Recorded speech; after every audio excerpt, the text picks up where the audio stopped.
Bismillahirrahmanirrahim. Assalamualaikum warahmatullahi wabarakatuh. Innal hamdalillah nahmaduhu wa nasta'inuhu wa nastaghfiruh wa na'udzu billahi min shururi anfusina wa min sayyiati a'malina. May yahdihillahu fala mudilla lahu wa may yudlil fala hadiya lahu. Asyhadu an la ilaha illallah wahdahu la syarika lah wa asyhadu anna Muhammadan abduhu wa rasuluh sallallahu alaihi wa ala alihi wa sahbihi wa sallama tasliman katsira amma ba'd. Qala Allah ta'ala fil Qur'anil Karim, ya ayyuhalladzina amanu taqullaha wa qulu qawlan sadida yuslih lakum a'malakum wa yaghfir lakum dhunubakum wa may yuti'illaha wa rasulahu faqad faza fawzan 'azima. Alhamdulillah bifadlillahi wa rahmatihi wa ihsanih, kita bersyukur dengan memuji Allah Subhanahu wa taala yang dengan limpahan nikmat, rahmat dan ihsannya di malam ini kembali Allah mudahkan kita untuk berkumpul di rumahnya dalam majlis thalabul ilm, dalam majlis ibadah. Setiap detik yang kita lalui dalam majlis ilmu adalah ibadah. Sebagaimana setiap detik yang kita lalui dalam sholat, andaikan dimunculkan niat mencari ridha Allah Subhanahu wa taala, ikhlas karena Allah Subhanahu wa taala, mudah-mudahan dengan itu diterima ibadah kita oleh Allah Subhanahu wa taala. Mudah-mudahan Allah terima amal ibadah kita dan mudah-mudahan menjadi sebab dipermudahnya langkah kaki kita menuju surga Allah Subhanahu wa taala. Allahumma amin ya rabb. Nah, insyaallah kita akan melanjutkan kajian kitab Thalathatul Usul yang ditulis oleh Syekh Muhammad ibn Abdul Wahhab An-Najdi rahimahullahu taala. 3 landasan pokok yang wajib untuk diilmui oleh setiap muslim dan muslimah. Karena setiap kita akan ditanya di awal kita masuk ke liang lahat, keluarga kita masih ada di atas kuburan kita akan ditanya man rabbuka wa ma dinuka wa man nabiyyuk. Dan yang bisa menjawab siapa? Hanya mukmin, ya, hanya mukmin.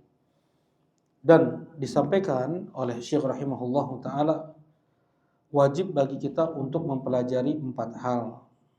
Apa saja itu? Yang pertama, ilmu. Ilmu itu apa? Ma'rifatullah wa ma'rifatun nabiyhi. Nah, bil adillah. Ma'rifatu dinil Islam bil adillah. Mengenal Allah, mengenal nabinya, mengenal Islam dengan dalil. Nah, ini yang pertama nih. Wajib kita untuk mempelajari 4 hal. Yang pertama adalah ilmu tentang 3 hal tersebut. Yang kedua, mengamalkannya, mengamalkan ilmu tersebut. Yang ketiga, mendakwahkannya. Yang keempat, bersabar. Bersabar dalam apa? Dalam dakwah. Bersabar dalam atau menghadapi gangguan ketika berdakwah. Perlu sebenarnya bersabar juga dalam thalabul ilm. Dalam belajar ilmu agama pun perlu sabar. Ya, kalau ya sebagaimana dikatakan oleh banyak para ulama, ya, andaikan mudah untuk seseorang belajar ilmu agama, maka ulama itu banyak. Ulama itu sedikit karena sulit belajar ilmu agama, bukan sulit materinya, tetapi tidak sabar dalam belajar ilmu agama. Baru belajar sedikit masuk mansubat, marfu'at, bahasa Arab udah balik kanan, udah bosan, ya enggak? Kayak gitu, ada bosan, enggak lanjut lagi. Nah, dan ilmu alat lainnya seperti itu. Barakallahu fikum. Nah, jadi dalam belajar ilmu agama perlu sabar. Mengamalkan ilmu agama perlu sabar. Setelah kita tahu dalam ilmu agama apa saja yang halal, apa saja yang haram, apa saja yang wajib, apa saja yang dilarang, perlu kita sabar dalam menjalankan apa yang diperintah, perlu kita bersabar apa saja yang dilarang, ya. Apa yang diperintah kerjakan, apa yang dilarang kita jauhi. Nah, kemudian berdakwah. Nah, inilah letak sabar yang paling puncak adalah as-sabru 'alal adza fihi. Sabar atas gangguan dalam berdakwah. Jangankan ulama, ya, para nabi. Nabi Muhammad sallallahu alaihi wasallam, sayyidul anbiya, pemimpin para nabi, ketika beliau berdakwah, beliau diganggu. Apa saja risiko beliau dalam berdakwah? Ya, dibunuh. Beliau mau dibunuh. Beliau mau di penjara seumur hidup. Beliau mau diusir gitu ya. Jadi kalau dikata-katai, dicela, dimaki itu masih teranggap ringan ya. Tapi kalau sudah sampai dibunuh, sudah sampai di penjara seumur hidup, kata Allah Subhanahu wa taala di surat Al-Anfal, wa idh yamkuru bikal ladzina kafaru liyuthbituka aw yaqtuluka aw yukhrijuk wa yamkuruna wa yamkurullahu wallahu khairul makirin. Dan ketika mereka membuat makar untukmu ya Muhammad, untuk memenjarakanmu seumur hidup, untuk membunuhmu, untuk mengusirmu, mereka membuat makar, Allah membuat makar. Dan Allah sebaik-baik pembuat makar. Kalau tuduhan majnun, Rasulullah itu dikatakan pemecah belah keluarga, Rasulullah itu dikatakan sahir, kahin, penyihir, dukun, itu sudah sering, bahkan yang mengatakan itu adalah paman Rasulullah langsung. Nah, bersabar di atas dakwah. Nah, kemudian beliau berdalil dengan apa, Kak Iqbal? Berdalil dengan apa ini? 4 hal ini wajib. Nah, wajib kita berdalil dengan surat Al-'Asr. Wal 'asr innal insana lafi khusrin. Demi masa sungguh manusia benar-benar berada dalam kerugian. Di sini ada 3 muakkidat. Ada 3 penekanan. Yang pertama sumpah, wal 'asr, sumpah. Yang kedua inna. Innanya pun di tasydid. Ya. Innanya pun di tasydid. Kemudian lafi. Lamul qasam, lamul taukid yang menyambung pada fi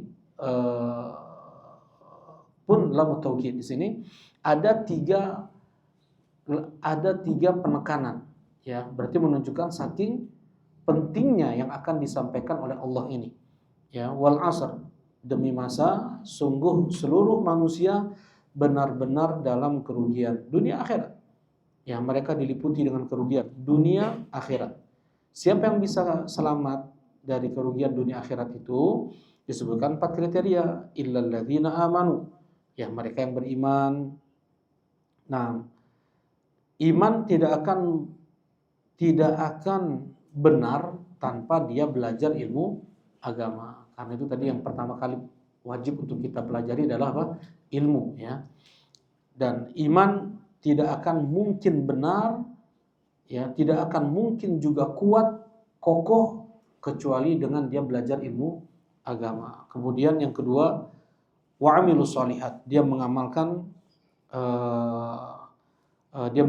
ilmunya, ya. Jadi iman itu tidak hanya dalam hati, sebagaimana ini adalah manhaj ahlus sunnah, prinsip ahlus sunnah. Iman, keyakinan dalam hati, ucapan dengan lisan, dan pula dan juga perbuatan dengan anggota badan. Sebagaimana sabda Nabi SAW, al-imanu bid'un wa sittuna syu'bah. Iman itu mempunyai 60 lebih cabang. Afdaluha qawlu la ilaha illallah. Yang paling puncaknya adalah ucapan la ilaha illallah. Berarti ucapan. Iman itu adalah ucapan, ya. Ucapan la ilaha illallah. Wa adnaha imatatul adza anit thariq. Dan yang paling rendah dari cabang iman adalah menyingkirkan gangguan dari jalan. Pakai apa? Pakai lisan. Harus dengan perbuatan, kalau enggak dengan tangan, dengan kaki. Ya, imatatul adza anit thariq. Wal haya syu'batun minal iman. Dan malu cabang dari cabang-cabang iman, hati. Ya, nah 3 hal ini ya disebutkan dalam satu hadis. Inilah prinsip ahlu sunnah wal jamaah. Iman tidak cukup dalam hati, tapi juga harus terucap juga dengan lisan dan juga terlihat dengan anggota badannya. Ya, Rasulullah Shallallahu Alaihi Wasallam pula mengatakan, ala inna fil jasadi la mudghah, sesungguhnya dalam tubuh manusia itu ada segumpal daging. Apabila baik, baik pula seluruh tubuhnya. Dan apabila buruk, rusak, maka buruk rusak pula seluruh tubuhnya. Segumpal daging itu adalah jantung atau hati, ya, kalbu. Nah, jadi nggak bisa seseorang nggak bisa seseorang dia mengatakan yang penting mah hati saya baik, ya, tetapi tutur katanya tidak baik, kemudian perilakunya tidak baik. Nggak bisa seperti itu.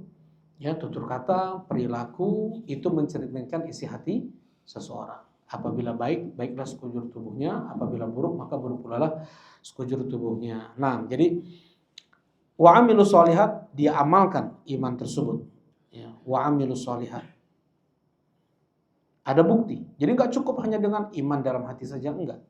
Harus ada bukti dengan amal soleh. Watawasau bil haq, dan saling mewasiatkan di atas kebenaran. Nah, ini setiap kita, ini fardu ain, ya. Ada yang fardu ain, ada yang fardu kifayah. Saling mewasiatkan. Berdakwah itu ada yang fardu ain, ada yang fardu kifayah. Apa yang fardu ain? Yang fardu ain tentang ilmu-ilmu dasar, amar ma'ruf wa nahyu 'anil munkar, yang itu sudah jelas, misalnya makan pakai tangan kanan, ya, kemudian jauhi maksiat, dia seorang suami mengingatkan kepada istrinya, seorang ayah mengingatkan kepada anaknya, itu fardu ain. Anfusakum wa ahlikum nar, jagalah diri kalian dan keluarga kalian dari api neraka. Nah, yang dasar-dasar seperti ini setiap kita harus berdakwah nih.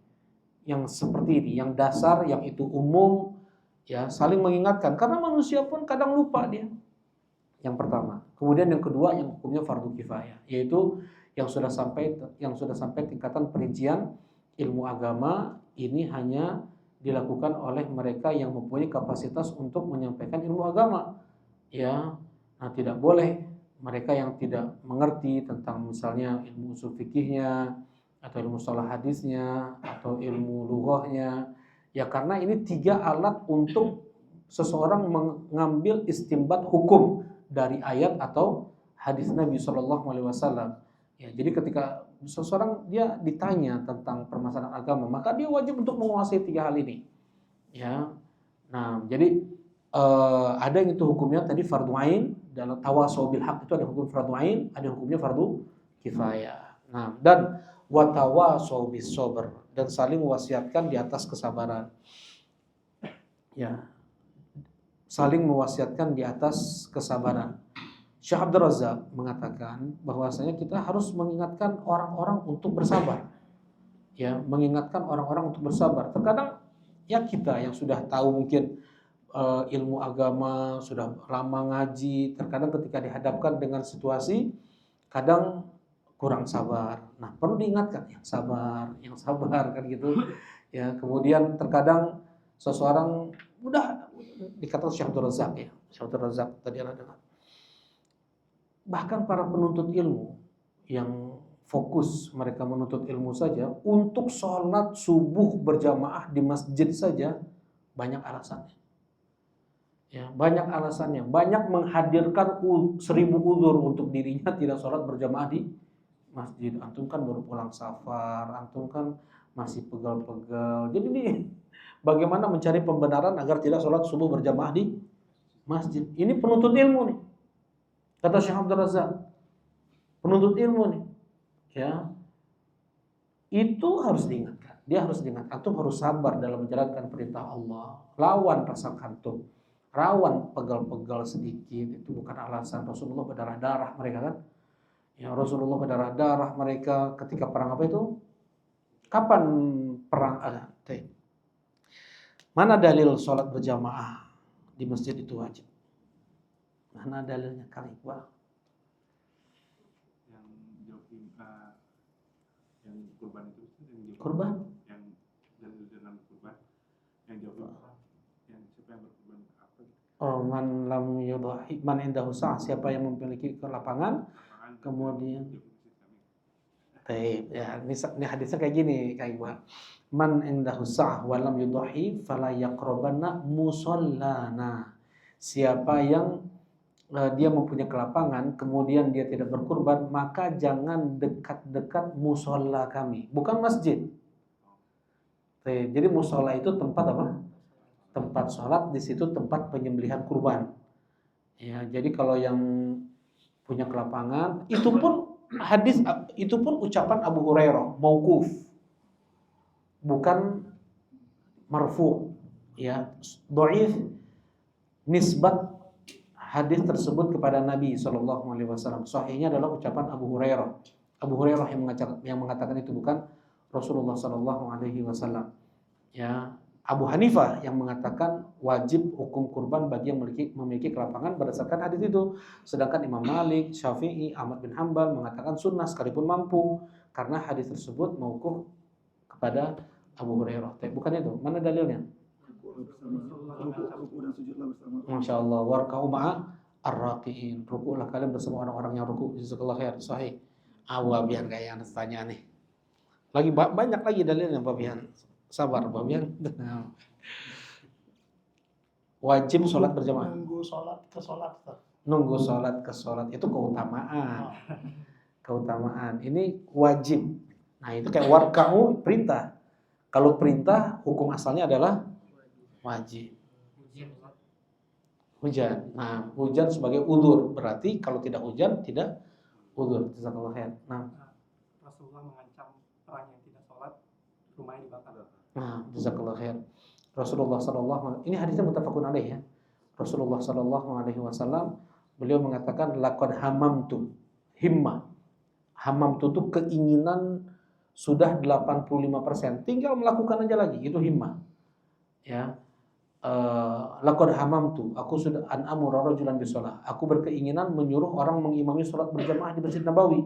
Fantalaqtu ana, aku pergi bersama orang-orang membawa obor untuk membakar rumah orang yang tidak sholat berjamaah. Masa meninggalkan yang sunnah dibakar? Gak mungkin kan? Jadi meninggalkan meninggalkan yang wajib, makanya ada sanksi di sana untuk dibakar. Dan himmah itu adalah sunnah. Sunnah Nabi SAW itu ada ucapan, ada perbuatan, ada keinginan, himmah tadi, ada persetujuan. Ya Rasulullah tidak melakukan, tapi Rasulullah setujui. Ada akhlak. Ini sunnah. Ya, sunnah Nabi ada yang bentuknya apa? Ucapan. Innamal a'malu binniyat. Ucapan nih. Kemudian perbuatan. Rasulullah SAW Rasulullah SAW idza qama minal lail yashu sufahu bisiwak. Rasulullah SAW apabila beliau bangun di waktu malam, langsung beliau menyikat gigi beliau. Yashu. Nah, ini perbuatan nih. Ada yang bentuknya takririyah, bentuknya persetujuan.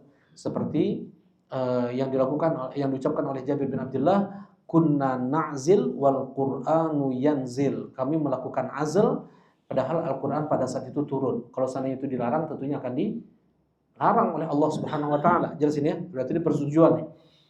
Kemudian yang dilakukan oleh Bilal, ya ma huwa arjul amal, ma huwa arjal amal. Apa itu amalan yang paling kau harapkan untuk diterimanya oleh Allah Subhanahu wa taala? Wa Bilal, kata Bilal, tidaklah aku berwudu kecuali aku lakukan setelahnya salat ma kutibali, apa yang Allah tetapkan untukku. Jadi enggak 2 rakaat nih. Kalau dari Bilal tidak 2 rakaat ya. Ma kutibali bisa 4 rakaat, 6 rakaat, 10 rakaat, enggak ada batas salat ba'dal wudu itu. Nah, Rasulullah setujui. Nah, ada yang enggak Rasulullah setujui perbuatan sahabat? Dari ya Rasulullah, aku tidak akan menikah. Oh, marah Rasulullah. Ya, kalau yang disetujui berarti itu boleh, kan gitu. Tidak dilakukan oleh Rasulullah, tapi disetujui Rasulullah, itu sunnah Nabi. Dilakukan oleh para sahabat, diingkari oleh Nabi, itu larangan. Ya, seperti tadi ya, saya tidak mau menikah, saya enggak mau makan daging, saya enggak akan tidur di kasur, saya akan puasa setiap hari. Itu dilarang oleh Nabi SAW. Kemudian yang keempat, himmah. Himmah ini seperti lain adraktul amal muqbil lasumtu tasya. Andaikan aku bertemu tahun depan, himmah nih, keinginan Nabi SAW, aku akan berpuasa Tasu'a. Tapi Rasulullah belum pernah puasa Tasu'a. Rasulullah hanya puasa apa? Asyura, tanggal 10 Muharramnya saja. Ya Rasulullah, orang Yahudi mereka hanya puasa tanggal 10 Muharram. Kata sahabat, apa kita tidak puasa, bagaimana kita menyelisihinya? Kata Rasulullah SAW, andaikan aku bertemu tahun depan, maka aku akan berpuasa Tasu'anya juga. Jadi 9-nya juga. Tapi nggak kesampaian tuh. Nggak kesampaian. Rasulullah tidak melakukan, tetapi himmah Rasulullah sudah ada. Nah, begitu juga tadi himmah untuk membakar rumah orang yang tidak sholat berjamaah. Yang kelima adalah akhlak. Akhlak Nabi SAW. Rasulullah asyhadu hayaan minal bikri fi khidriha. Rasulullah SAW itu lebih pemalu daripada seorang gadis di balik tirainya. Ya, karena Rasulullah SAW ajwadun nas, Rasulullah SAW orang paling dermawan, Rasulullah SAW asja'un nas, Rasulullah SAW orang paling pemberani. Baik, ini akhlak Nabi SAW. Baik. Nah, jadi himmah adalah keinginan kuat Nabi SAW. Mana lagi dalilnya?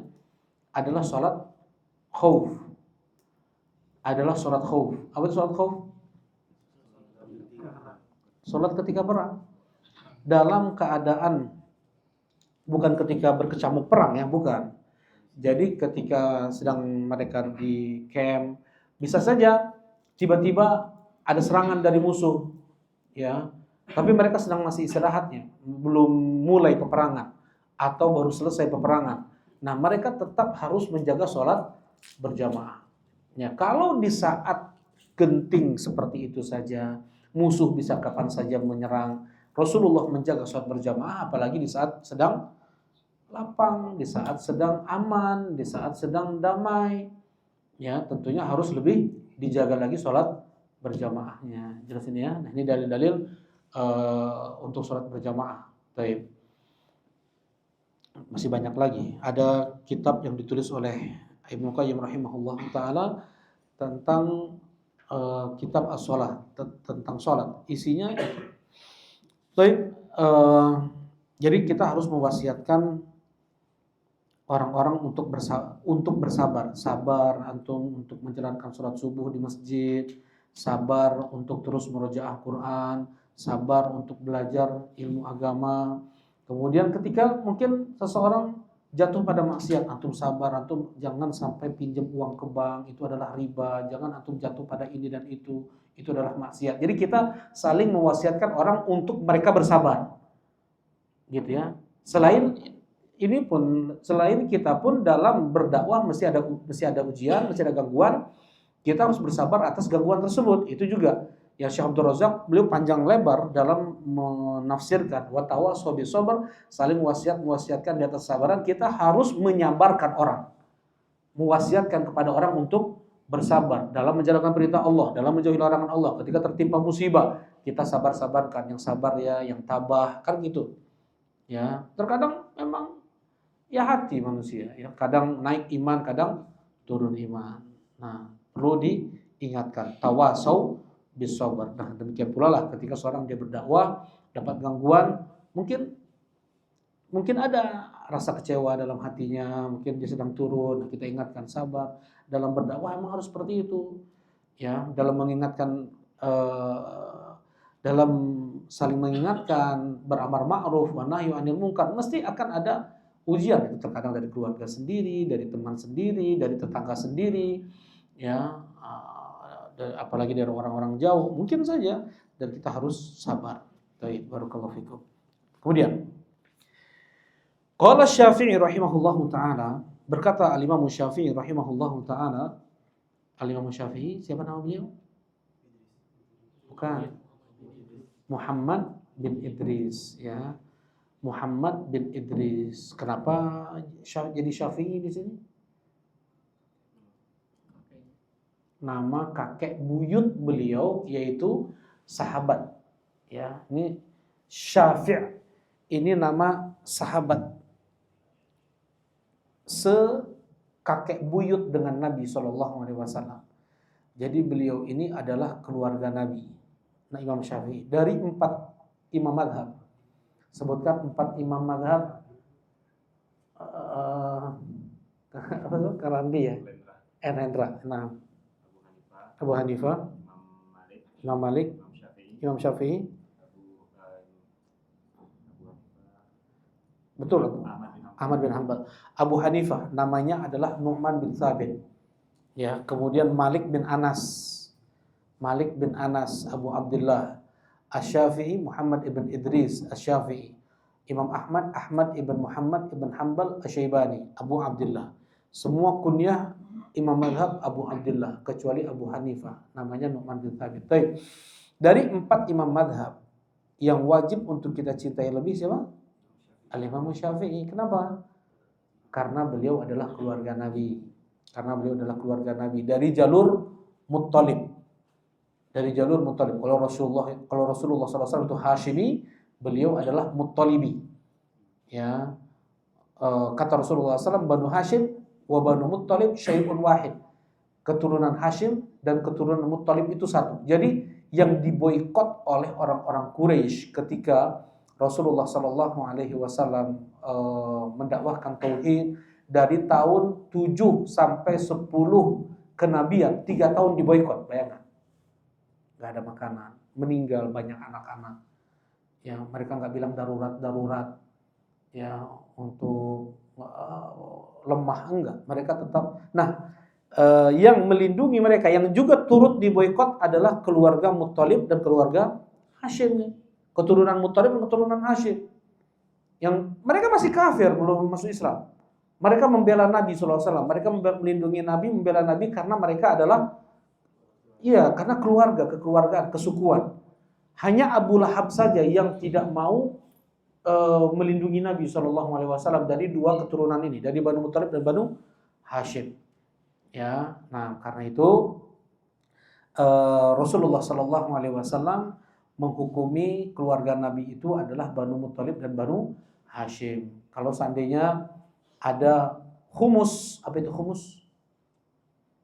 Khumus itu 1/5 dari fai. Fai itu apa? Harta rampasan perang harta rampasan perang yang diambil dengan tidak ada peperangan. Udah kabur duluan nih. Sebelum didatangi oleh Nabi, mereka udah kabur duluan. Itu namanya fai. Kalau ghanimah adalah harta rampasan perang dengan peperangan. Bedanya ghanimah dengan fai. Nah, ada khumus. Ada 1/5 jatah untuk keluarga Nabi memang. Allah Subhanahu wa taala sebutkan di surah Al-Anfal. Ya. Nah, khumus ini Rasulullah berikan kepada keluarga Nabi. Jadi mereka kan haram makan apa? Sedekah. Makan apa lagi? Zakat. Enggak boleh. Yang mereka boleh makan hadiah. Nah, dan juga khumus ini. Dan juga khumus, yaitu 1/5 dari harta rampasan perang. Memang untuk keluarga Nabi SAW, Rasulullah hanya berikan kepada Banu Hashim dan Banu Muttalib. Ya, nah, Imam Syafi'i beliau dari jalur Muttalib, ya, Muttalibi. Nah, nisbat ke Syafi' itu adalah sahabat Nabi SAW, ya, dan sebaik-baik nisbat tentunya kepada sahabat, ya, jadi kakek moyang yang keberapa gitu. Imam Syafi'i beliau lahir di tahun 150 Hijriah, meninggal tahun 204 Hijriah. 150 Hijriah di tahun meninggalnya Abu Hanifah. Abu Hanifah meninggal di tahun itu Imam Syafi'i lahir. Tapi sampai ada yang enggak, Allah alamnya enggak, Allah alamnya juga enggak. Pokoknya entah dikatakan berlebihan atau tidak, di hari Abu Hanifah meninggal, di hari itulah Imam Syafi'i lahir, ya Allah alamnya. Kalau jelas tahunnya benar. Ya. Di tahun Abu Hanifah meninggal, di tahun itulah Imam Syafi'i lahir. Beliau lahir di Gaza, ya, Gaza Palestina. Nah, Imam Syafi'i ini, dan beliau lahir dalam keadaan yatim. Melihat keadaan anaknya, sang ibu ini melihat anaknya khawatir kurang gizi atau gimana, langsung dibawalah ke Mekah, ke tempat paman. Kan Imam Syafi'i asli ya Syafi'i tadi Anda bilang, orang Quraisy dari Muttalib, dibawalah ke Mekah. Tapi anak yatim memang, jadi dia nggak punya bapak, kaum kerabatnya pun hanya bisa mengarahkan dia untuk ini harus jadi tentara aja lah, ya, jadi tentara aja. Nah, jadi di awal memang dilatih untuk jadi tentara dari umur 7 tahun, mana seperti itu. Kemudian di beliau ini singgah ke majelis adab. Majelis adab itu istilah sastra Arab, bahasa Arab. Ya, bikin syair-syair, ya, kemudian menghafal Quran. Ternyata lebih eh, menguasai dibanding para penuntut ilmu yang lainnya. Ya, untuk membidik panah saja, ya, membidik istilahnya target, ya. 10 target, 10-10-nya kena semuanya itu oleh Imam Syafi'i. Tapi karena paman-pamannya melihat Imam Syafi'i ini lebih pada ilmu agama, sudah ditinggalkan latihan-latihan perang itu militer, pergi diarahkan ke belajar ilmu agama. Di umur belasan tahun beliau pergi ke Madinah belajar langsung kepada Imam Malik ibn Anas. Ya, jadi beliau pun murid dari Imam Malik. Kemudian setelah belajar dari Imam Malik, beliau pindah ke Baghdad, belajar kepada anak murid Abu Hanifah, Abu Yusuf. Ya, jadi kalau Abu Hanifah itu kuatnya beliau itu karena ada 2 murid beliau yang sangat dahsyat. Siapa 2 murid beliau itu? Abu Yusuf Al-Qadhi, satu lagi Muhammad ibn Hasan Asy-Syaibani. Ya, jadi ada dua murid. Mesti kalau Abu Hanifah disebutkan Abu Yusuf dan Muhammad ibn Hasan, wasahibai. Abu Yusuf dan Abu Hanifah dan 2 sahabatnya. Abu Hanifah dan 2 sahabatnya. Ini fatwa Abu Hanifah dan 2 sahabatnya. Itu maksudnya. Tapi murid ini sebenarnya. Nah, belajar Imam Syafi'i kepada 2 murid Imam Abu Hanifah tersebut sampai Imam Syafi'i memadukan 2 mazhab, Abu Hanifah dan Malik bin Anas. Jadilah mazhab Syafi'i. Itu mazhab pertama beliau di Baghdad. Ulama besar Imam Syafi'i dengan memadukan qiyas dan memadukan ra'i dan hadis. Kemudian beliau lanjut lagi belajar ke Mesir kepada Laits ibn Sa'ad. Ya, ulama besar Laits ibn Sa'ad seleting sama Imam Malik, teman Imam Malik. Ya, dan kata Imam Syafi'i, ilmu Laits jauh lebih dalam daripada ilmu Malik.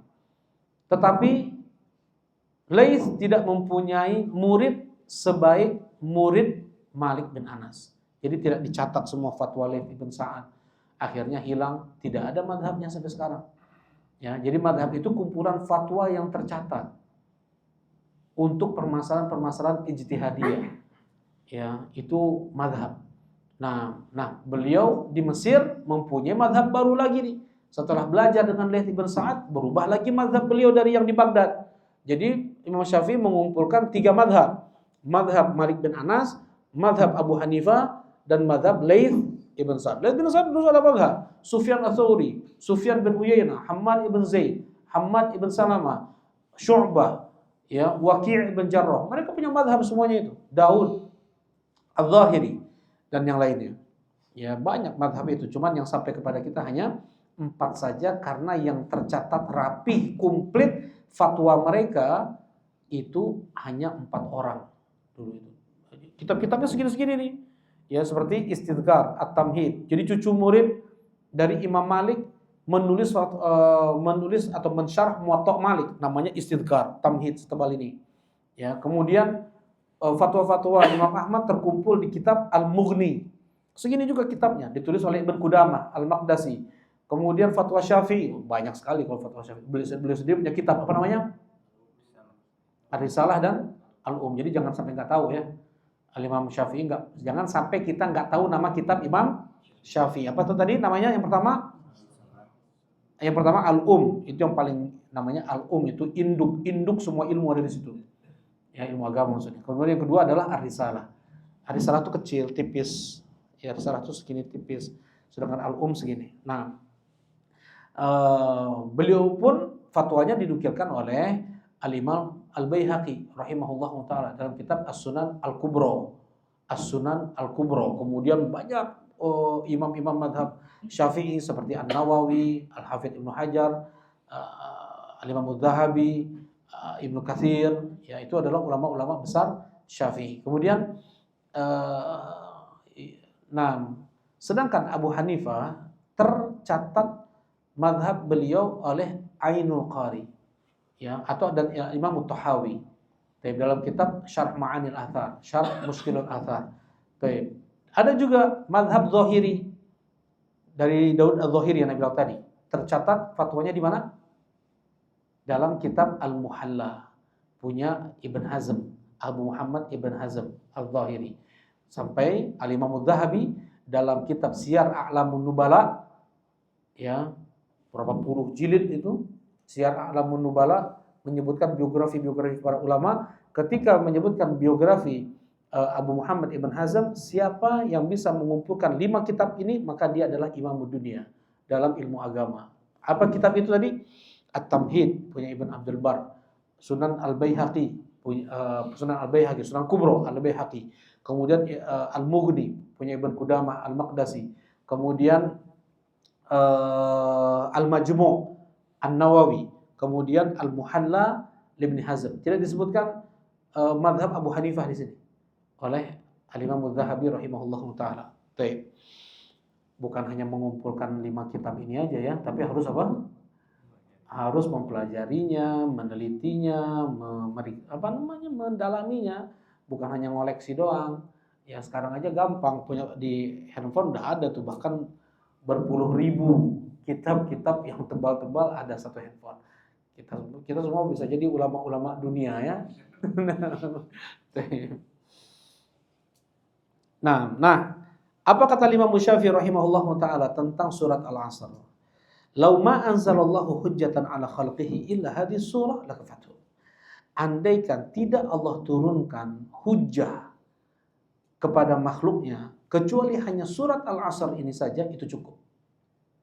Jadi surat Al-Asr ini cukup sebagai hujjah Allah kepada makhluknya, pada manusia, wajibnya mereka beriman, beramal soleh, bertawasau bil haq, dan bertawasau bis sabr. Bukan artinya, jadi ada yang salah memahami, jadi syariat ini cukup wal asr aja. Enggak.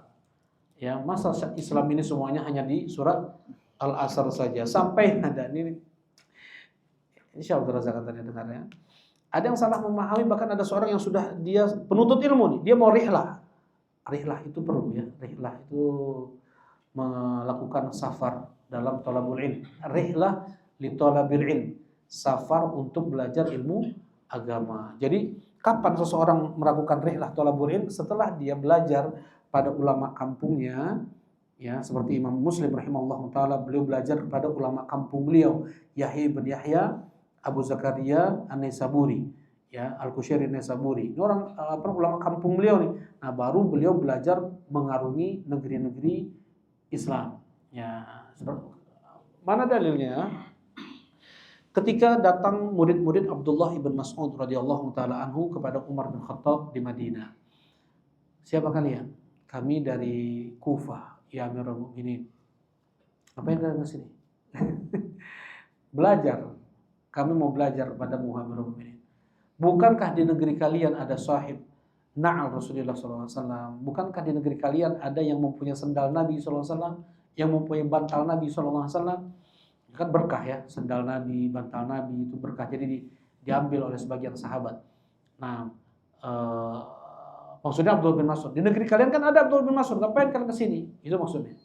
Umar, ngapain kalian pergi safar jauh-jauh belajar ilmu agama kalau di negeri kalian sendiri aja ada ulama besar?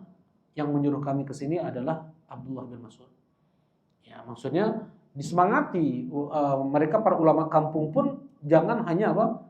Jangan hanya udah kalian belajar mah di sini aja, nggak ngapain kalian pergi-pergi gitu. Enggak. Ya, nanti itu akan mudah taklid, fanatik. Ya, dan dia hanya melihat kebenaran itu hanya pada ustadznya saja. Kita harus punya banyak guru. Ya, kita harus punya banyak. Jadi kita tahu, oh ini kesalahan ustadz kita ini di sini. Dan itu tidak mengurangi cinta kita kepada apa?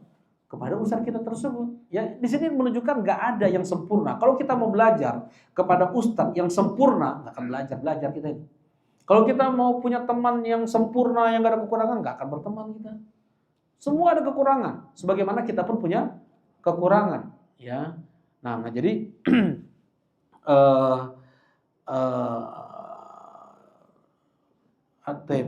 maksudnya rihlah di sini ya, perlu untuk rihlah di thalabil ilm. Nah sekarang lebih mudah lagi, subhanallah, Allah bukakan ya.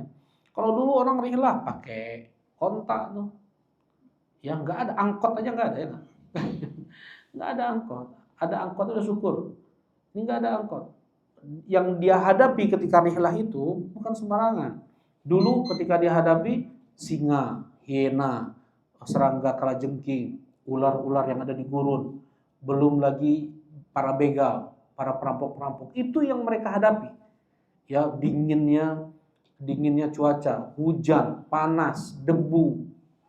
Ya, kalau nggak sabar nggak akan dapat ilmu. Nah, begitu juga pedagang kan. Kalau nggak sabar menghadapi 3 hal ini, nggak akan jadi pedagang dia. Barakallahu fikum. Insyaallah kita lanjutkan ba'da al-isya. Alhamdulillah sallallahu alaihi wasallam. Assalamualaikum warahmatullahi wabarakatuh. Bismillahirrahmanirrahim.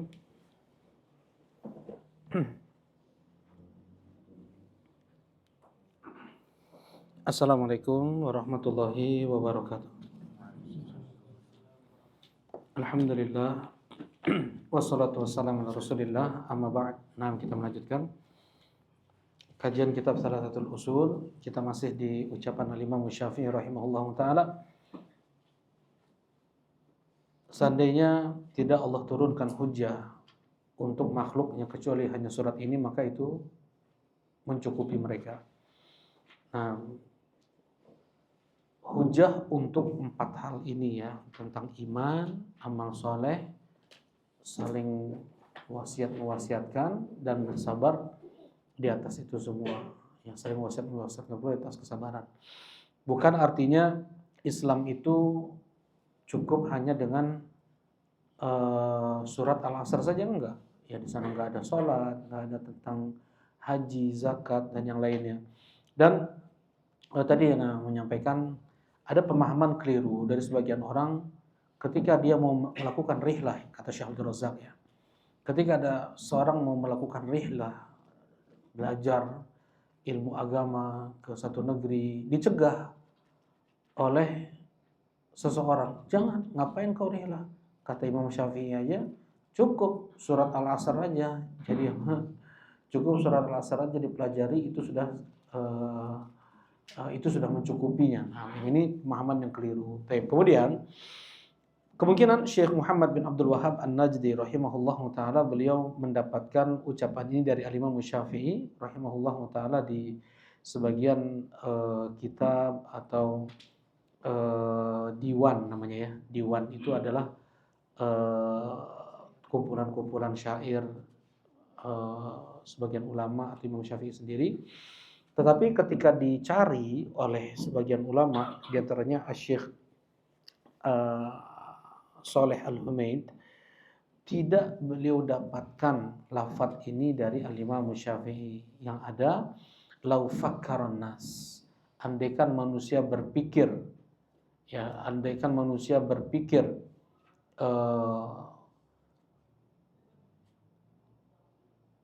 tentang surat ini, maka itu mencukupi mereka. Ya, kalau seandainya manusia berpikir, seperti itu saja yang datang dari Imam Syafi'i.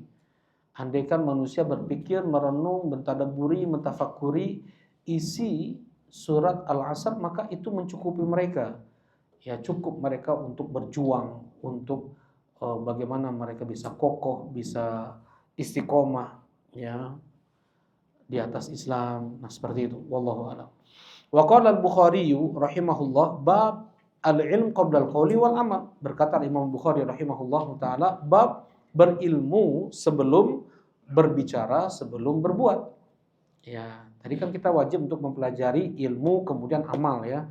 Nah, mana lagi penguat, mana lagi dalil dari ucapan Syekh Muhammad Abdul Wahhab itu? Beliau berdalil dengan ucapan Al-Imam Al-Bukhari, al-ilm qabla al-qawli wal amal. Berilmu dulu sebelum berbicara, sebelum beramal. Nah, di sana ada ilmu-ilmu yang hukumnya apa? Fardhu ain ya, sudah disampaikan.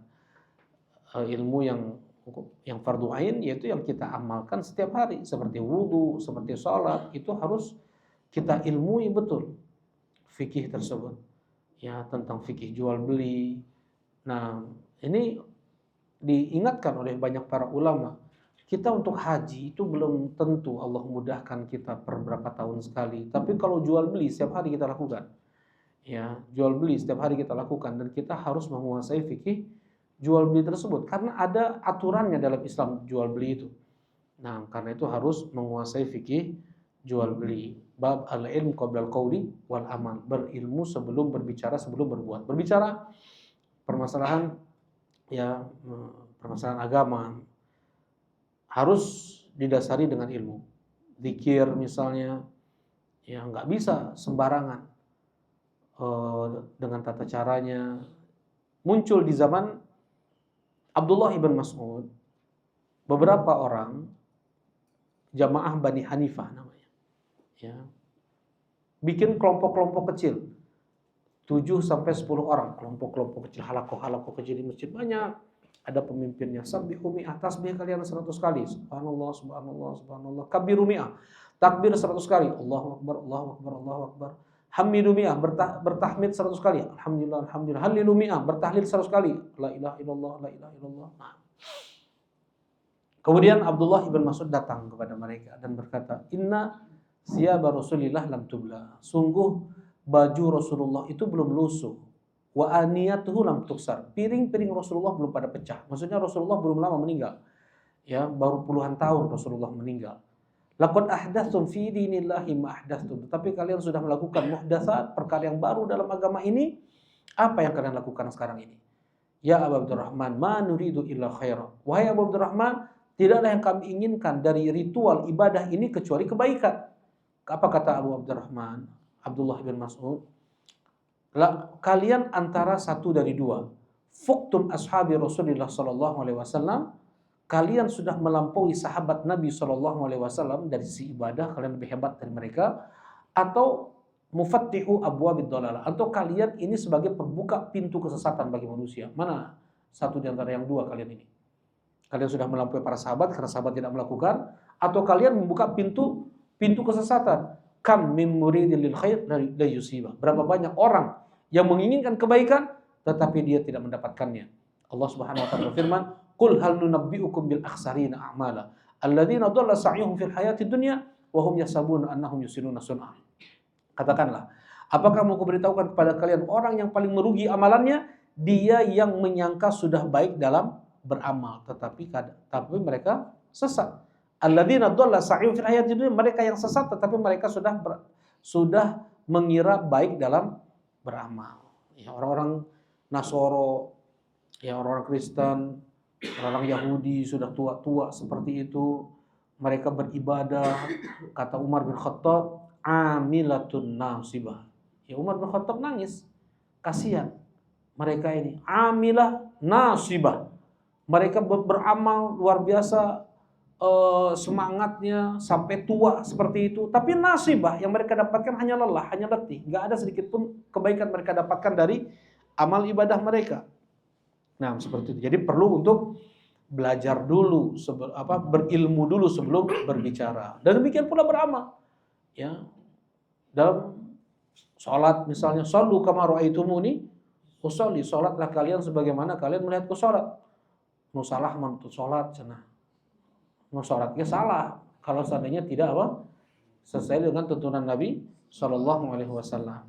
Ya, khudu'an di manasikakum, ambillah dariku cara manasik kalian. Jadi berilmu sebelum berbicara, sebelum beramal. Wa dalil qauluhu ta'ala, fa'lam annahu la ilaha illallah wastaghfir dzambik. Ilmuilah la ilaha illallah dan beristighfarlah. Coba, Allah mendahulukan ilmu sebelum mengucapkan la ilaha illallah, sebelum beramal astagfirullah. Ya, ilmu la ilaha illallah, berapa banyak orang mengucapkan la ilaha illallah tapi masih juga datang ke tempat-tempat keramat, pegang jimat, percaya dukun, peramal, ya enggak? Berarti dia tidak mengilmui la ilaha illallah. Kesyirikan mereka lakukan. Ya, kesyirikan mereka lakukan, naudzubillah. Bahkan ucapan zikir la ilaha illallah yang mereka ucapkan itu jauh mungkin lebih banyak daripada kita setiap harinya. Beribu mereka mengucapkan la ilaha illallah tetapi tidak mengilmui makna la ilaha illallah. Fa'lam, ilmui, kata Allah, la ilaha illallah. Wastaghfir dzambik. Kemudian beristighfarlah atas dosa-dosamu. Coba. Ya, istighfar digandengkan dengan la ilaha illallah. La ilaha illallah menggugurkan seluruh dosa kan? Dengan itu pun tetap kita harus beristighfar. Lidzambik, untuk dosamu ya Muhammad. Nabi Muhammad SAW, apalagi kita. Ya, nah jadi jangan kita merasa pede ya, udah pasti surga, diterima amal ibadah, sudah baik, sudah ada satu ibadah kita yang diterima oleh Allah, nggak ada. Maksudnya jangan kita kepedean seperti itu. Kata Abdullah bin Mas'ud radhiyallahu taala anhu, sintan minal halakah, ya, atau al halakah fitnatain, kehancuran kebinasaan itu pada dua hal, yaitu al qunut wal ujub.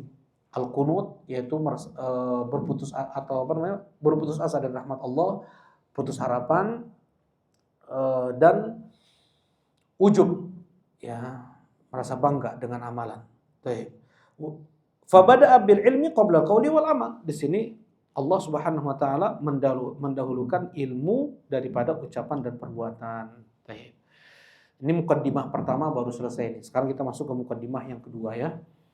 Nah, ini mukaddimah pertama baru selesai di sini ya. Nah, kita masuk sekarang mukaddimah yang kedua. Jadi ada beberapa mukaddimah di sini.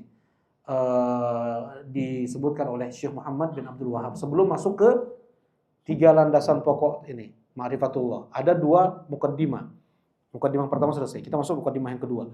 I'lam rahimakallah. Ilmuilah, mudah-mudahan Allah merahmatimu. Subhanallah. Didoakan lagi kita oleh Syekh rahimahullah taala.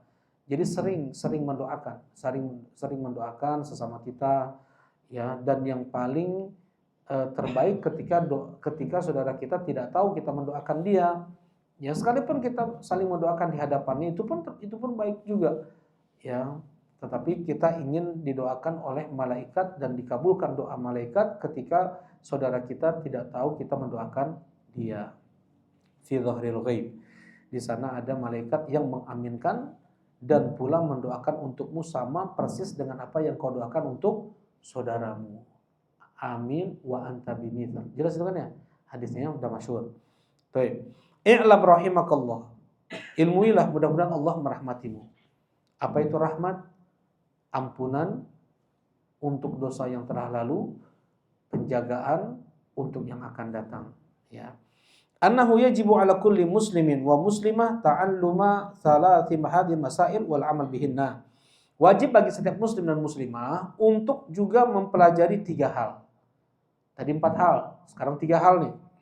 Dan mengamalkannya. Wajib untuk mengilmuinya dan mengamalkannya. Apa itu? Annallah, yang pertama, annallaha khalaqana wa razaqana wa lam yatrukna hamala bal arsala ilaina rasula faman ata'ahu dakhala jannah wa man asahu dakhala nar. Wa dalilu qauluhu ta'ala inna arsalna ilaikum rasulan syahidan 'alaikum kama arsalna ila fir'auna rasula fa 'asa fir'aunur rasul fa akhadnahu akhdan wabila. Yang pertama adalah annallaha khalaqana. Allah Subhanahu wa taala yang menciptakan kita. Coba manusia, apa istilahnya kalau dalam Al-Qur'an, khasimun mubin. Ya, mungkin bahasa sebagian orang sekarang songong gitu ya. Manusia ini, dia ini selalu pembantah. Ya, selalu selalu mendebat, selalu berkelit, selalu menolak, selalu membangkang. Itu khasimun mubin. Ya. Padahal Allah mengingatkan. Di surat At-Tariq, mimma khuliq, falyanzuril insan mimma khuliq. Coba sadar kamu teh manusia. Ya, kamu teh diciptakan teh dari apa? Falyanzuril insan mimma khuliq. Manusia hendaknya berpikir dari apa dia diciptakan. Khuliqa min ma'in dafiq. Diciptakan dari air yang terpancar, busuk, bau, hina. Allah menyebutkan air busuk. Ya, kemudian air hina. Ya, kalau ada orang mungkin ada terkena, pasti dia lap kan, pasti dia cuci, mesti dia buang karena memang hina, memang bau, memang ya. Annallaha khalaqana, dan Allah menciptakan kita dari air seperti itu. Ya, kemudian tanda kebesaran Allah Subhanahu wa taala bagaimana manusia yang kemudian menjadi bentuk yang sempurna, mempunyai kekuatan fisik, juga mempunyai kecerdasan pikiran, asalnya dari air yang hina tadi, ya, kembang bercampur dengan sel ovum, kemudian menjadi segumpal darah, menjadi segumpal daging, ya, kemudian Allah kasih Allah suar, Allah apa namanya suar nih, lukis, Allah lukis itu, al-musawwir. Apa arti al-musawwir? Di antara nama Allah adalah al-musawwir, yang membuat gambar. Allah tulis gurat-gurat wajah manusia, ya, ketika janin keguguran, ya, belum sempurna, itu terlihat gurat-guratan wajahnya, telinganya. Ini belum keluar lagi, belum keluar telinga, belum keluar mata, belum, cuma guratan-guratan itu ada. Ya, Allah yang menciptakan seperti sampai keluar dari bayi lemah jadi kuat, lemah lagi masuk ke tanah. Nah, Annallaha khalaqana, Allah ciptakan kita dari ketiadaan. Maksudnya asalnya kita ini tidak ada menjadi ada, ya. Nah, dan apa kata Allah di surat At-Tin, wat-tini waz-zaitun wa turi sinin wa hadzal baladil amin laqad khalaqnal insan fi ahsani taqwim. Kami telah menciptakan manusia di sebaik-baik penciptaan. Manusia, ya. Coba sebagian binatang, bagaimana jalannya, bagaimana suaranya. Allah Subhanahu wa taala menciptakan manusia dengan sebaik-baik penciptaan. Kemudian lupa sebagian orang-orang itu melupakan dirinya. Pertama dipaksakan mereka untuk melupakan dirinya karena nggak mau diatur nih, nggak mau ada syariat. Ya, ateis. Ya, nggak ada Allah menciptakan, nggak ada Allah itu, nggak ada Tuhan itu, nggak ada. Manusia itu tercipta apa? Begitu saja. Ya, ateis. Ya, nggak percaya ada Tuhan. Kata Abu Hanifah kepada para ateis yang muncul di zaman beliau sudah ada. Tapi mereka ini syawad, ya. Syawad ini apa? Orang-orang syawad, orang-orang cacat. Orang ateis itu orang-orang cacat. Ya. Enggak banyak, jumlah mereka itu enggak banyak. Dan mereka itu mencoba untuk memerangi fitrah mereka karena ya meyakini adanya Tuhan itu sudah Allah kasih pada setiap manusia, bawaan sejak lahir. Alastu bi rabbikum, bukankah aku Rabb kalian? Kata Allah Subhanahu wa taala sebelum. Jadi ketika Allah menciptakan Adam, Allah keluarkan anak cucu Adam itu semuanya. Ya, kemudian Allah mempersaksikan mereka, mempersaksikan dirinya di hadapan seluruh anak-anak Adam. Alastu bi rabbikum, bukankah aku Rabb kalian? Kita menjawab semua apa? Bala syahidna. Iya ya Rabb, kami bersaksi. Engkau adalah Rabb kami. Jadi fitrah tersebut sudah dikasih. Ya, makanya jadi menyembah manusia itu lahir dalam keadaan dia ini seorang budak mencari sesembahan. Ya, kullu mauludin yuladu alal fitrah. Semua yang terlahirkan dalam keadaan fitrah. Dirusak fitrah anak ini, fa abawahu yuhawidani aw yurassirani aw yumajjisani. Kedua orang tuanya yang merusak fitrah si anak menjadikan anak tersebut Yahudi, menjadikan anak tersebut Nasrani, menjadikan anak tersebut Majusi. Nabi Isa anak Allah, Nabi Isa anak Allah, Nabi Isa anak Allah, terus Nabi Isa adalah Allah, Roh Kudus, terus jadi rusak tuh fitrahnya tuh. Ya, rusak fitrahnya. Coba agama dibangun dengan kedustaan. Ya, mereka pun meyakini itu bohong. Ada sinterklas kan ya, sinterklas. Mereka sendiri tahu itu bohong tuh karena kamu dapat hadiah dari sinterklas, padahal bapaknya sendiri yang bikin. Nanti anak ini tumbuh besar nikah punya anak gitu lagi tuh. Ya, dapat hadiah dari sinterklas, dibangun dengan kedustaan. Jadi rusak fitrah si anak dan tetap mereka mencari yang disembah. Ada bermiliar manusia di India sana bagaimana menyembah sapi. Subhanallah. Kemudian ateis ini syawad. Syawad itu apa ya? Syad itu yang menyelisihi atau orang-orang cacat, orang-orang yang nggak banyak. Dia mencoba untuk memberontak atau menolak fitrahnya. Nah, ketemu sama Abu Hanifah. Kata Abu Hanifah, kalau engkau percaya nggak ada kapal nih, kapal berlabuh, nggak ada nahkodanya, dia berlabuh sendiri aja. Kemudian nurunin barang sendiri tiba-tiba, ya, kemudian naikin barang lagi sendiri, berlayar lagi pergi ke pelabuhan yang berikutnya sendiri. Nggak ada awak, apa istilahnya?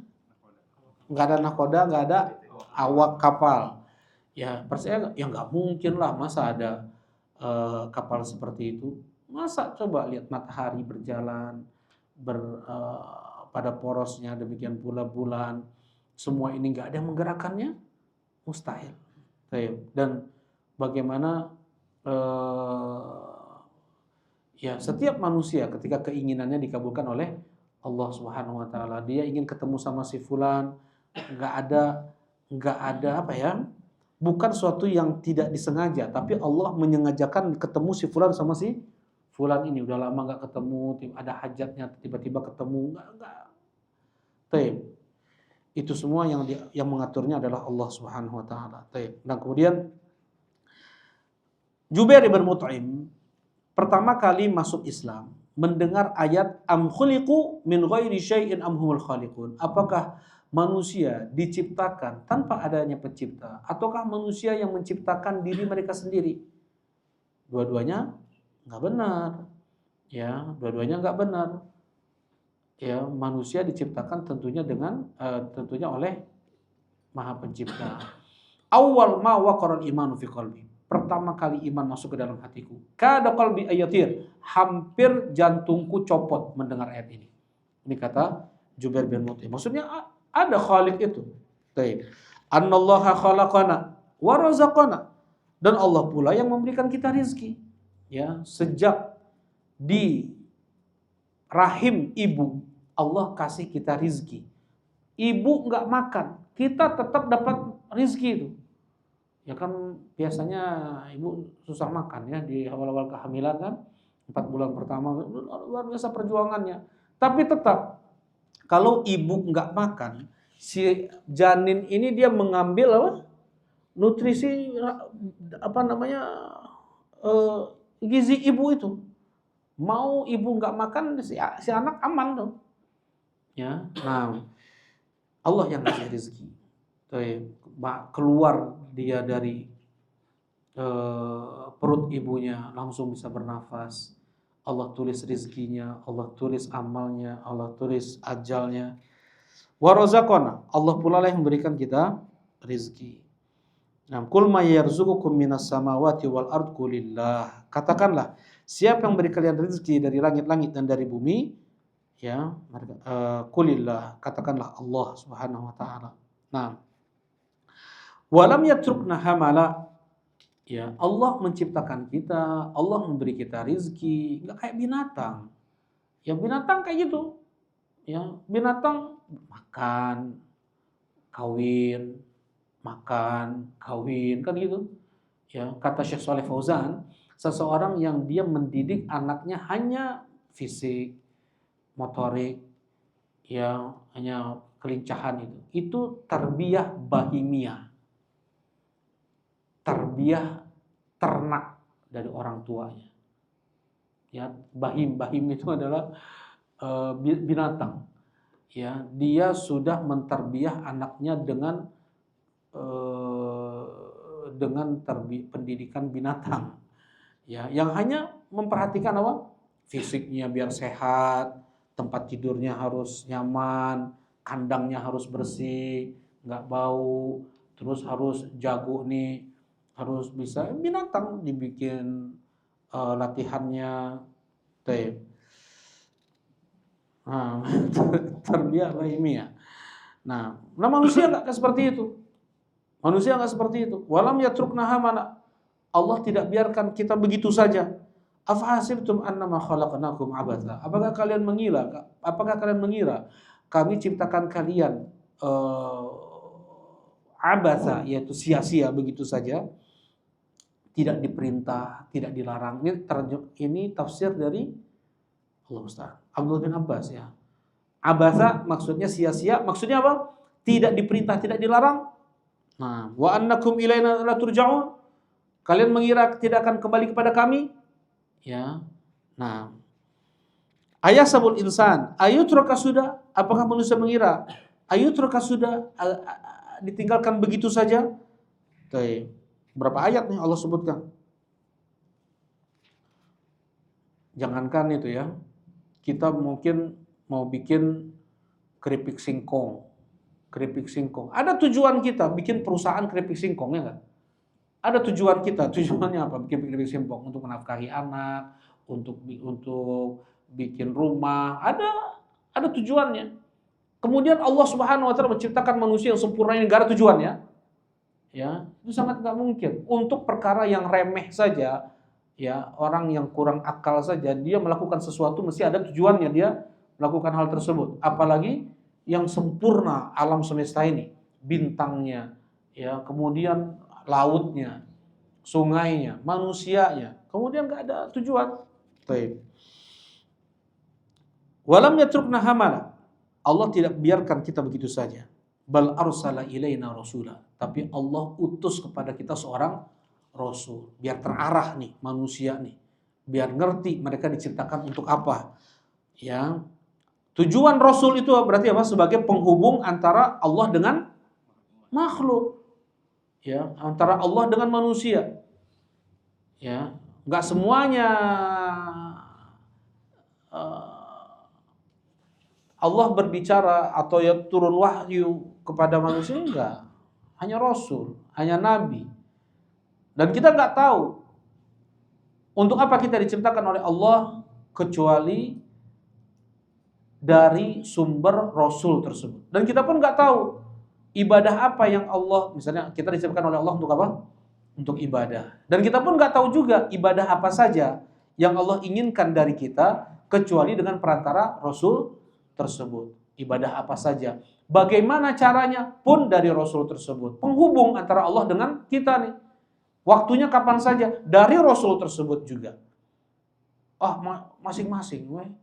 Macam ibadah mah untuk apa ada rasul kalau kayak gitu, ya enggak? Ya. Untuk apa ada rasul? Tujuan rasul sebagai penghubung antara Allah dengan hamba-hambanya. Nah, faman ata'ahu dakhalal jannah. Siapa yang menaati rasul, surga untuk dia. Jadi Allah ciptakan kita sebagai budak.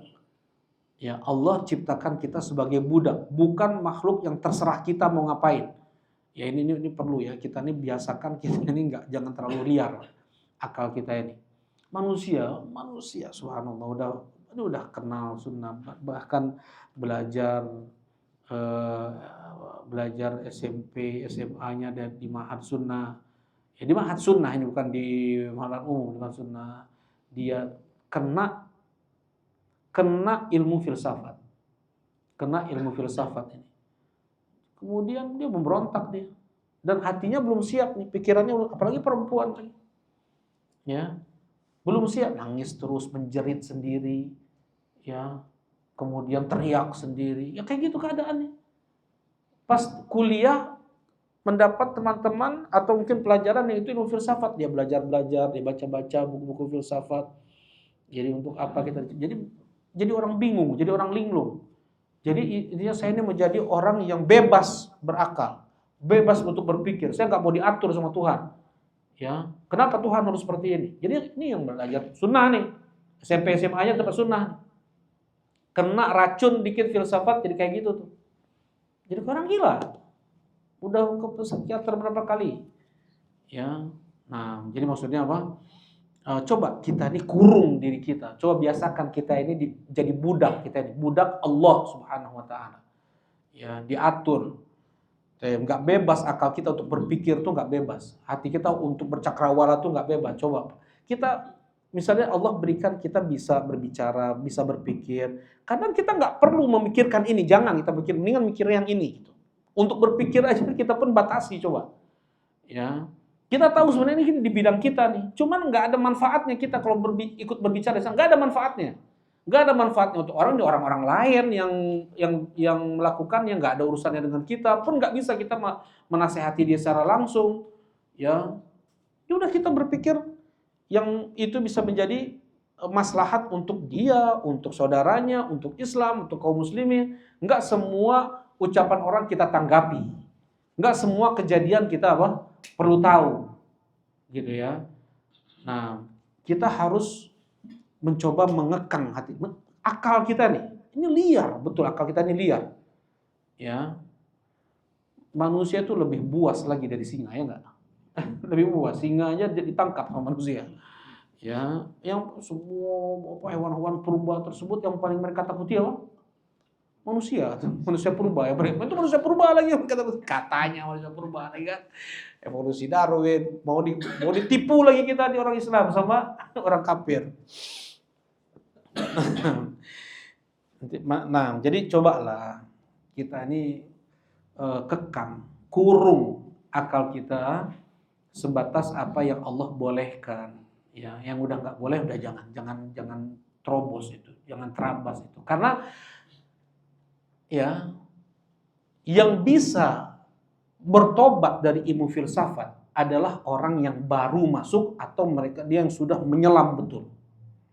Yang masih tanggung-tanggung, songongnya bukan main tuh. Ya, bukan main, ya, merasa dia paling hebat, paling super. Ya, tapi kalau dia baru belajar diingatkan, dia masih bisa tobat nih.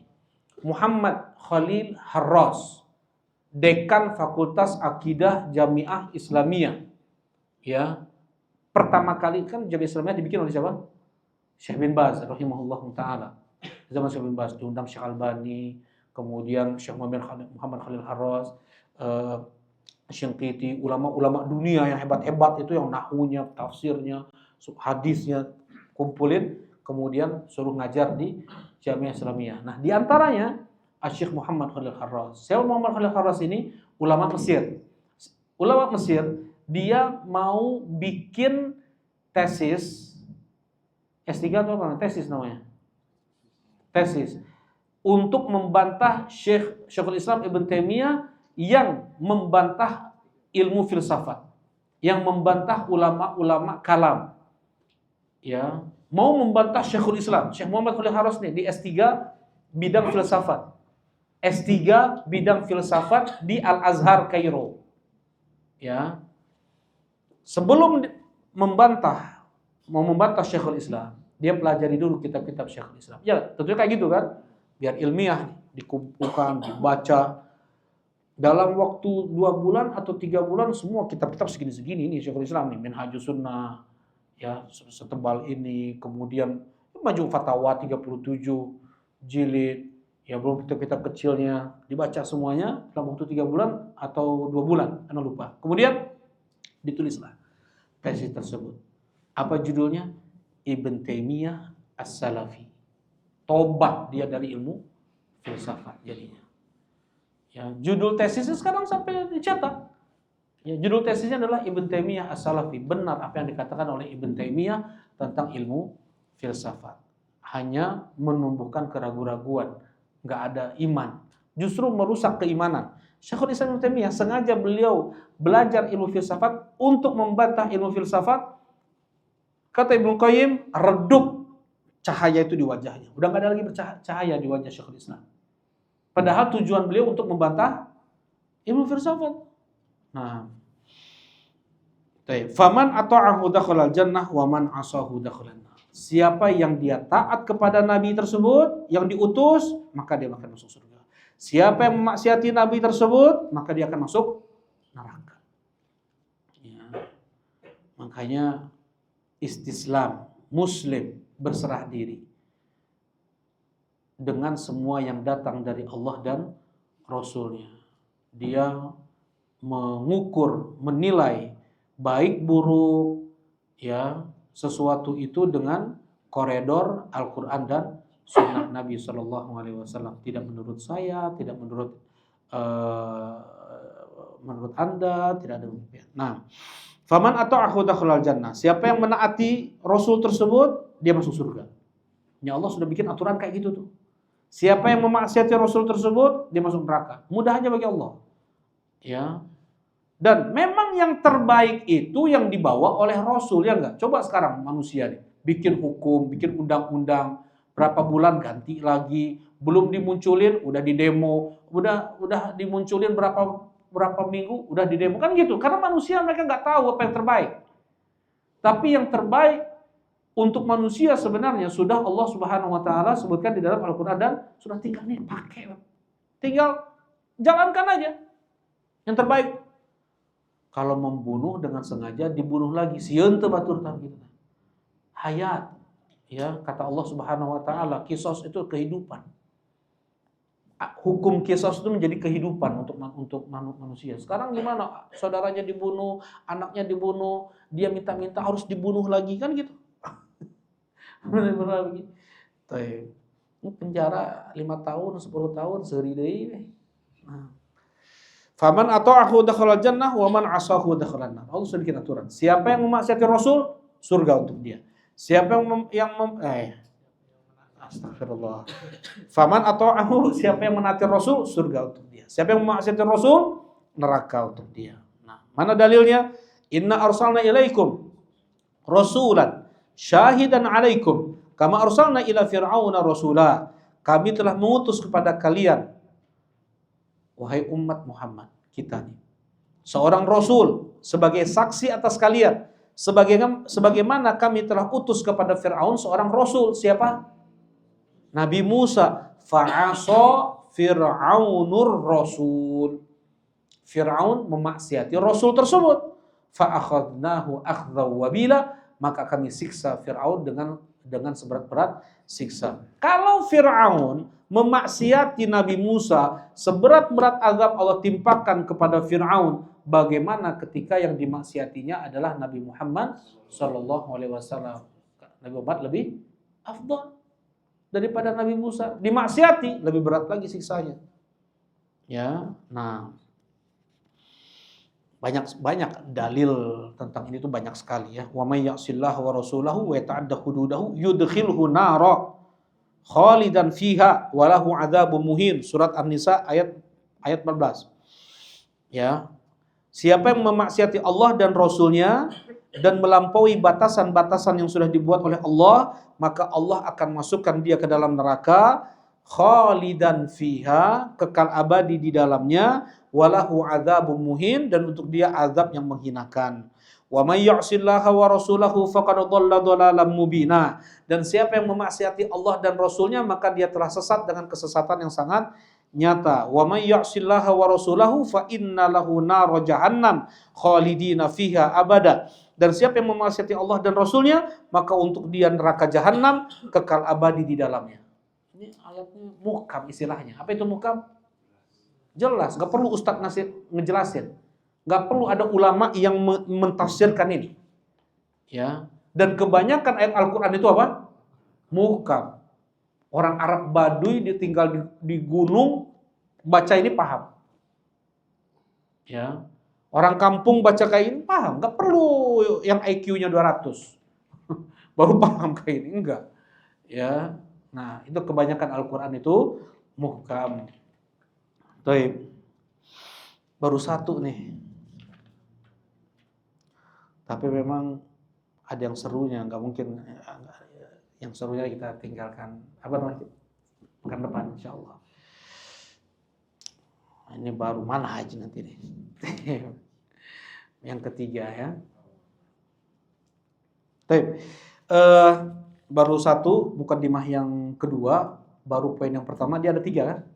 Ada 3 yang wajib untuk kita pelajari, 3 hal. Baru pertama yang kita bahas, insya Allah 2 lagi di pekan depan. Nah,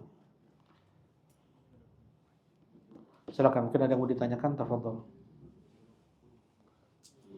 Rasulullah SAW mengatakan, man asoni dakhalan nar, dan siapa yang memaksiatiku maka dia masuk neraka. Kullu ummati yadkhulul jannata illa man aba, semua umatku masuk surga kecuali yang enggak mau. Qalu faman ya'ba ya Rasulullah, siapa yang enggak mau masuk surga ya Rasulullah? Man ata'ani dakhalal jannah wa man asani faqad aba, siapa yang dia taat kepadaku dia masuk surga, siapa yang memaksiatiku dia enggak mau masuk surga, dia maunya masuk neraka. Nah, Subhanallah. Taat mutlak kita kepada Allah, taat mutlak kita kepada Rasulullah sallallahu alaihi wasallam. Silakan. Silakan. Hendra. Waalaikumsalam warahmatullahi wabarakatuh. Fadhil. Sebatas mana kita boleh berdiskusi dengan teman yang mempunyai pemahaman sana ateis gitu ya. Nah, Di satu sisi kita pengen dia juga mengenal Islam lebih dalam, tapi di satu sisi juga kita khawatir malah kita Nah. yang bisa terwarnai. Jadi sebatas mana kita baik. Subhanallah. Barakallahu fikum. Jazakumullah khair. Betul ya. Memang kita sayang sama orang-orang yang dekat dengan kita, bahkan terkadang bukan teman, kerabat kita sendiri, ya kerabat kita sendiri, adik kakak kita sendiri. Nah, sebatas apa itu? Memang syubhat menyambar-nyambar, Kalau memang tingkatan syubhatnya itu sudah bisa kita kuasai, boleh kita untuk diskusi dengan dia. Tapi kalau justru ketika kita berdiskusi, kita yang terkena malah, yang seperti tahan diri aja kita. Banyak aja doakan, jangan banyak dengar syubhatnya, ya. Jadi kalau mau, apalagi debat istilahnya ya, apalagi debat itu harus memiliki 3 hal. Yang pertama, dia menguasai ilmu yang diperdebatkan. Yang kedua, dia mempunyai kefasihan lisan. Ya, dia harus cerdik. Menangkap kata, mengolah kata. Ya, kadang kita terjebak dengan kata-kata lawan. Ya, kita mengikuti alur kata-kata lawan, apalagi kalau sudah punya ilmu mantik orang itu. Ya, kita diperangkap oleh dia. Kemudian yang ketiga, kita melihat maslahat dan mafsadat. 3 ini syarat berdebat disebutkan oleh Syekhul Islam Ibn Taimiyah rahimahullah ta'ala. Menguasai ilmu yang diperdebatkan. Yang kedua, mempunyai kefasihan lisan. Kefasihan lisan di sini ilmu berbicara juga. Kemudian dia harus cerdik melihat kata-kata atau ucapan lawan debat itu. Kemudian yang ketiga, yang terakhir adalah adanya maslahat jauh lebih besar daripada mafsadatnya. Ya, kalau justru mafsadatnya sama itu enggak diperkenankan. Apalagi kalau mafsadatnya besar. Jadi orang yang nol, dia mendengar syubhat tersebut jadi terpengaruh lebih daripada apa yang kita bisa paparkan kepada orang-orang. Wah, ini lebih bahaya lagi seperti ini. Nah, wallahu a'lam. Jadi berhati-hati. Jazakallahu khair. Kalau belum bisa, banyak doakan. Ya. Atau bikin kasih kitab. Silakan. Assalamualaikum Ustaz. Dalam bersabar dalam ketaatan. Mungkin kita ada hari-hari di mana kita malas gitu ya berangkat ke masjid gitu ya, atau berangkat ke majelis gitu. Nah. Tapi secara zahir kita berangkat kita gitu, tapi emang lepas itu berat gitu kan. Nah, itu sebenarnya pahalanya seperti apa Ustaz dengan yang emang bersemangat ke masjid atau ke majelis sama yang melawan kemalasannya, itu apakah sama saja atau lebih? Yang jelas dua-duanya berpahala kan ya. Nah, yang jelas. Tetapi betul, ketika ada rintangan, ada tantangan, itu jauh lebih besar. Yang semangat saja kan ada rintangan sebenarnya, yang semangat saja itu ada rintangan sebenarnya, cuma tidak sekuat yang dia harus melawan hawa nafsunya, melawan syaitan, musuh-musuh yang zahir dan musuh yang batin. Musuh yang batin tadi hawa nafsu dan syaitan. Musuh yang zahir ya kadang bisnis, keluarga, teman, ya, seperti itu. Dan inna idhamal jaza ma'a idhamil bala, kata Rasulullah SAW. Besarnya pahala itu dengan besarnya usaha. Barakallahu fikum. Ya, ke masjid misalnya kan memperbanyak langkah kayak gitu. Di tengah malam lebih besar lagi pahalanya. Basyiril masya'in fi dhalam bin nuril lahutam yaumal qiyamah. Beritakan kabar gembira kepada mereka yang berjalan di malam hari di kegelapan. Ke masjid ini maksudnya, ke masjid dengan cahaya sempurna untuk mereka nanti di hari kiamat. Ya, jadi semakin besar rintangan semakin besar pahala, itu pasti, udah jelas. Nah, dan kalau itu. Ya, silakan. Waalaikumsalam warahmatullahi wabarakatuh. Sedikit melanjutkan itu pertanyaannya, Nah. bagaimana kalau mengenai hujan, Ustaz? Hujan, sebatas mana hujan itu yang membatasi kita menjadi uzur untuk ke masjid, dan jika masih bisa pakai payung atau segala macam, apakah itu termasuk tadi berusaha dari rintangan itu, Ustaz? Masyakoh ya, kembalinya ke masyakoh. Masyakoh itu kesulitan. Ya, kalau sudah ada kesulitan, kita ke masjid, nah ada uzur. Atau cuma ngacelak hiji dua terus tipis lagi, kadang hujan kan nggak, kadang tipis deh, nggak ada sedikit pun masyakoh, malah justru enak, malah justru itu sebagai ada kan hujan yang tipis banget gitu ya. Nah, justru inilah Bandung gitu. Kalau nggak ada di daerah lain. Nah, itu justru bikin semangat kita ke masjid. Nah, yang masyakoh, yang hujan, kita basah, nggak enak nanti kita masjid masuk angin, nah kayak gitulah. Atau jangankan hujan, lumpur aja di jalan kita menuju masjid, uzur tuh. Jangankan hujan ya. Nah, di sini mah nggak ada, Bandung banyak, Manglayang dulu lumpur dulu. Apa namanya? Nah, jalan kita tebal sendal kita sini tuh. Nah, Abdullah ibn Abbas yang mengatakan, apakah kalian mau jalan di lumpur? Ya, maksudnya imam muadzin, shollu fi rihalikum, kumandangkan shollu fi rihalikum, kayak gitu. Ya, enggak hujan nih, udah selesai hujannya, tapi jalan masih berletak. Masih berlumpur, ya. Susah untuk pergi ke masjid. Nah, masyakoh, kembalinya ke masyakoh. Barakallahu fikum. Nah, kita cukupkan ya. Kita cukupkan kajian kita di malam ini. Subhanakallahumma rabbana wa bihamdika asyhadu an la ilaha illa anta astaghfiruka wa atubu ilaik. Assalamualaikum warahmatullahi wabarakatuh.